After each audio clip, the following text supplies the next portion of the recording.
Hey, welcome back. All right, behind you I have literally this is my contribution to sociology right here. It is almost embarrassing that I've done this, but this is my thing. So the way I'm going to get to this spectacular drawing is by asking you this question.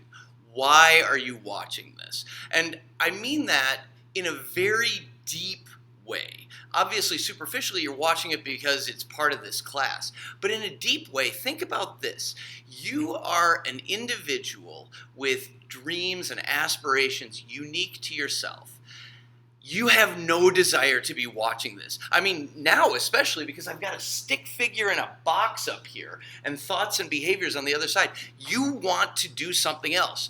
And for most of you, you're not going to. I want you to think about that for just a moment. Pause me if you want to consider it for more than the 1 second that I just gave you.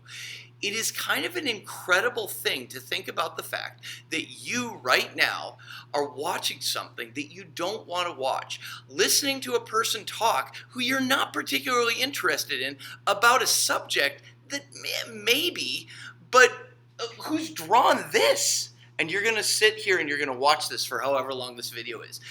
That is kind of an incredible realization, an incredible phenomenon to have happen.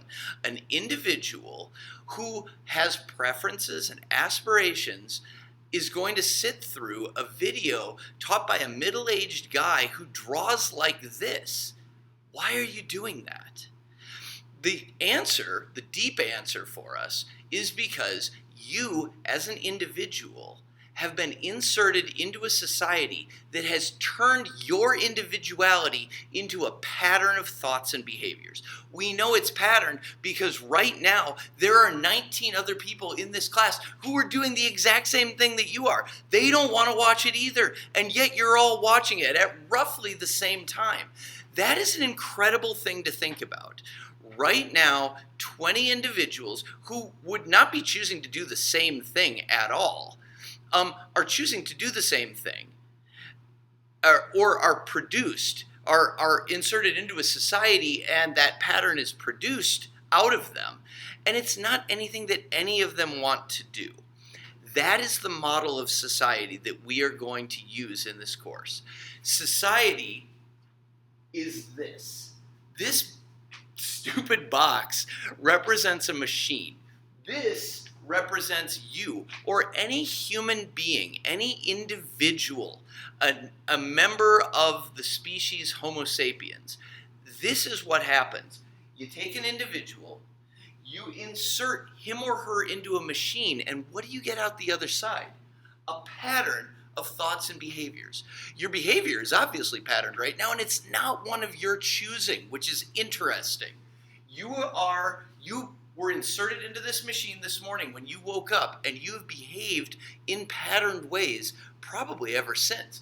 But right now, at a minimum, you are behaving in a patterned way. Your behavior is to watch a video taught by a middle-aged guy who draws like a third grader, and you don't want to do it, and yet you're doing it. The thought that has probably driven you to this moment is the idea that a college education is necessary. Whether you want to get a college education or not, it is beneficial. Now, that's not a thought that is just in a Homo sapiens mind. That thought was put there, and it was put there by a society. This society puts this thought and creates this behavior, this pattern of behaviors in you, not because it's helpful to you necessarily. Importantly, don't drop out of my class and withdraw from school because you want to prove a point that you can do it. What's important to recognize, though, is that these thoughts and behaviors are the outcome of you as a raw material being put into a machine, and that is not necessarily about what's going to make you happy. You've seen people who have stepped into this machine of society, and a lot of them are miserable.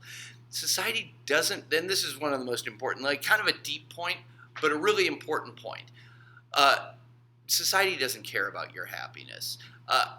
I'm sure I'm not really breaking news to you, but it's important for you to understand that when you wake up in the morning, you are expected to step into this machine. This machine, which I'm going to fill in these quadrants in the next 4 videos. This machine takes you as a raw material and produces thoughts and behaviors, not because it's helpful to you. It produces these particular thoughts and behaviors because it helps us as a population meet our needs securely and efficiently. If we can get all of these individuals to step into proper roles in society, the whole thing can work. It doesn't necessarily work well. We've got a ton of homelessness and poverty, but it works relatively well. And we can do this more efficiently and securely than we all could do if we were all individuals hunting and gathering. All right. Theme of this lecture: society is a machine. The raw material for this machine is human beings. The product of this machine is a pattern of thoughts and behaviors. Just like, and this analogy of machine is, I mean this very accurate, or very specifically. Just like you would put gasoline as a raw material into a car, and what you get produced from that is speed of transportation. Gasoline is the raw material. Speed of transportation is the outcome. Human beings are the raw material here. They're put into this machine, and that's the outcome of it. And just like the metaphor with a car, because you're probably thinking, yeah, and cars kind of suck for the environment. Absolutely. This is not great for us either. You take us, you put us in, you turn us into thoughts and behaviors, and what comes out the other end of it is alienation and sadness. I mean, it's kind of terrible. That said, if you want to, you can go off to Montana and write your manifesto and live among the squirrels. That's fine. It isn't necessary to do that. Once you know society does not care about your happiness, you can start making your own decisions about how you are going to step into this. Most people never get to that, and therefore most people are chewed up and spit out by the machine, living lives of thoughts and behaviors that they haven't ever really considered. Part of the point in sociology is to let you think about this stuff. In my syllabus for my intro class, not this class, but my intro class, I make the point that I quote a philosopher named Marshall McLuhan, who talks about the fact that he uses an analogy of fish and water. He says one thing about which a fish would know nothing is the water that they're in, because they don't have any counter environment with which to assess it. Well, society is like the water for us. We're not aware of it, but it's absolutely pushing us and determining things about us. Once you understand that, it doesn't mean you jump out of the water, but once you can understand, well, so these are sort of the currents that are pushing me around. These are the thoughts and behaviors that I am being turned into. Then you're armed, and you can make better decisions that hopefully will lead to your happiness. Because again, society, that's not society's thing. The only person who's responsible for that is you. All right, thoroughly depressing point. This is our model of society. It is a machine that produces thoughts and behaviors. I'll come back next video and we will start filling in these quadrants so we can see what the machine is made of. I'll see you then.